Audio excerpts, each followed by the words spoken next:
Bears linebacker Roquan Smith in the final year of his rookie contract, that fifth-year option due to make under $10 million. He is underpaid. He is also unrepresented. He decided to, on his own, make it known that he's requested a trade. Statement issued yesterday just about this time. I've officially requested a trade. Just writing these words is deeply painful. Unfortunately, the new front office regime doesn't value me here. They've refused to negotiate in good faith. Every step in this journey has been take it or leave it. I've been trying to get something done that's fair since April, but their focus has been on trying to take advantage of me. I haven't had the chance to talk to the McCaskey family, and maybe they can salvage this, but as of right now, I don't see a path back to the organization I truly love. Somebody pointed out to me yesterday, how can you have been negotiating since April if all they're ever saying is take it or leave it?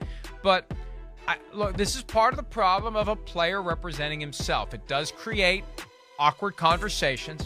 It makes it difficult for the team. I don't think the team would like to take advantage of him. It's tough for negotiators because they all want to have the opportunity to do a great deal. You justify your existence. If your job is to negotiate and you have X dollars that have been allocated to this specific negotiation, anything you save under that makes you look like a hero. And that's the temptation. And we've seen it with self-represented players. The initial Russell Okung deal in Denver, embarrassment for the player. The Richard Sherman deal in San Francisco, sorry, Richard, but you know what happened. NFLPA had to get involved and say, hey, 49ers, can you, change a few? It's a little bit too far here with the unrepresented player. So there's going to be a temptation to do it. The problem is if you mess with a core player, Chris, you invite a problem. And now they have a core defensive player who's upset with what's gone on. He's gone public about it. Let's hear, before we talk about it, I'm going to follow the flow of the program. Let's hear from GM Ryan Poles yesterday responding to the request from Roquan Smith to be traded. My feelings for Roquan haven't changed at all. I think he's a very good football player. I love the kid, love what he's done on the field, which makes me really disappointed with where we're at right now. I thought we'd be in a better situation, to be completely honest with you. In terms of our philosophy in the front office, I've always believed and always will be that we take care of our homegrown talent. We pay them, we take care of them, and we take care of them for what they've done and what they can become in the future. And with this situation, we've showed respect from a very early time frame. And with that said, I mean, there's record-setting pieces of this contract that I knew for a fact I thought was going to show him the respect that he deserves, and obviously that hasn't been the case. Right now, my intentions are to sign Roquan to this team, and we're going to take it day by day, and at the end of the day, we got to do what's best for this organization. But my intentions are to make sure Roquan Smith's on this team. Have the negotiations been him directly to you because he doesn't have an agent? How does that work? Yeah, it's difficult. It's difficult. There's emotions involved, and it's tough. It's a very unique situation that we've had to deal with, and I thought we've done a pretty good job, which, again, that's why I'm a little disappointed that we're at this spot. It is difficult, and it's emotional because for Roquan Smith, this is it. This is going to be the biggest negotiation of his life, of his football life. And this, he's got one shot. Bears are doing it all the time. Negotiate this guy, negotiate. For the player, it is emotional. It is a big deal. This is about securing his future financially for himself and his family. He's going to be emotional. It would be easier for everyone if he did have an agent, Chris. And clearly something isn't working, or he wouldn't have did what he did yesterday. No, well, there's a lot of things to say here. First off, you need the agent. I don't know any other way to say it. The agent is what, he's the guy that bridges the gap between, wait, this is okay for the organization, but this is great for my player here, and we didn't screw you over, and you gave us what we needed here, right here. And again, it's hard for me to side with the player here when, yeah, he's a great player, but again, none of the guys you mentioned there or anything, they're not agents. They're not lawyers. That's not their profession. And I just don't agree with this take of we're going to save, 3% or 1.5%. So it's hard. And like Ryan Poles said, these are conversations where they can be delicate. And he's trying, Roquan Smith maybe thinks more of himself than he in actuality. There's a lot of there. Then they got to kind of tell him, no, you're not that guy or this guy or whatever. I mean, so it's very delicate. I do believe, and I know the Bears want Roquan Smith. He's one of their blue chippers. They don't have many on their roster. Roquan Smith is the guy. He's one of the most physically gifted linebackers in football. And I would think in this, Matt Eberflus defense, I actually think this fits him more than what he's been doing in Chicago with more of the 3-4 base scheme.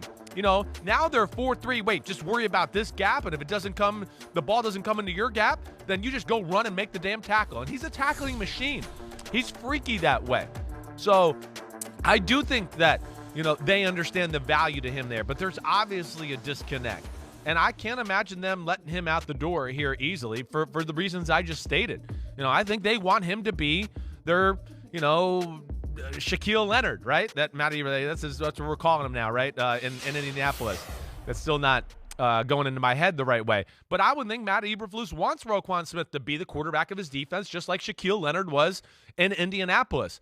So, yeah, again, I just don't understand it. I don't. And with the guys like this, too, you and I both know there's agents out there that will take 1.5%, take 1% for a star player that they know is going to make a pretty good chunk of change. And so I don't agree with the player in this instance. I'm always for the player getting money. But the player, I just want to say, you get more money when the agent's there. That's their profession.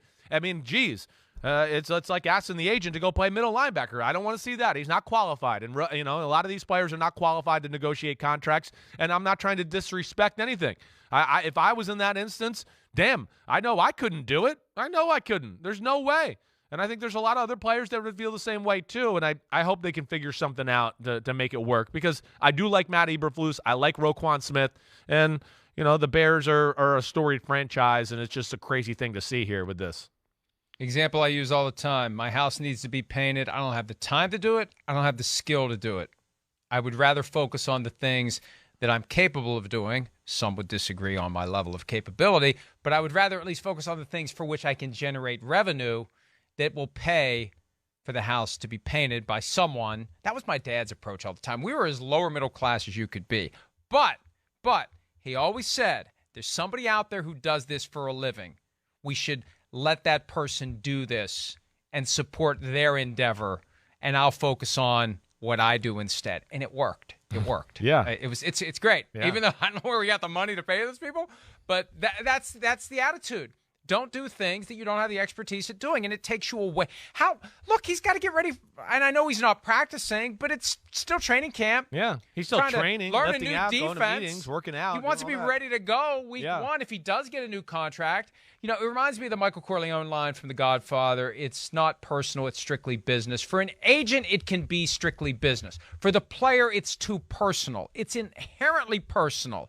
And it's one thing to say, I'm going to represent myself on a free agent tour, because that's a different interaction. They're trying to recruit you, and they'll smile to your face while they stick the knife in your back with the contract offer. But with this, you've got an existing relationship that the player wants to continue, that the team wants to continue, but the player's got his one shot at getting paid.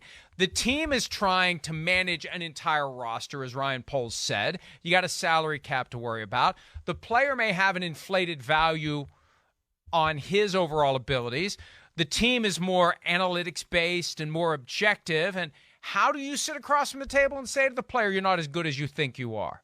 It's a tough spot for everyone. And Chris, I hate to say this, but I think it all comes down to the fact that the agent fee isn't removed from the game check, that the player has to write a check every year, and the player doesn't understand what he's getting for it. The players, some of them think, I'm paying this guy all this money, and he just made a couple of phone calls to negotiate my contract. And you don't understand that we've talked about it with Lamar Jackson. Yeah. It's so much more involved in that. There's so much more that goes into truly representing the interests of a player. And I hate to think that it's just because if it was coming out of the game checks, you don't notice it. But if you got to sit down at the end of the year, agreed, and write that's 1%, it's a different story. Of $15 million, that's a lot. That's $150,000 that's just gone and it's never coming back. Yeah. It's harder to process it, and it would be very good for the broader player-agent relationship if they just took the fees out along with taxes and everything else. Yeah, I don't disagree with you there. I do think that would be less of a hit on a player. You're right. Just, so you can almost appropriately plan for it that way. I do. I think that probably hurts a little bit more. And that's something interesting that maybe the NFLPA should think about a little bit. But, yeah, I hope they get it done. I mean, it seems like it's kind of ugly right now. It hasn't gotten better at all. Usually with these kind of things, you start to hear like, oh, I think, hey, they're getting close, and hey, okay, but this seems like it's going in the wrong direction, and I think that's why Ryan Poles is so disappointed. He used the word some record-breaking aspects of this, and that's where, again, we don't know the details, but I would love to know, because I don't think he's throwing that out there to go, it's some BS, phrase just to make himself sound good. It sounds like they've made a pretty damn good offer. But again, I wish he would get an agent. I love Roquan Smith. I think he's a hell of a football player. I'm all for him getting as much as he can. I know that, but I don't agree with the approach.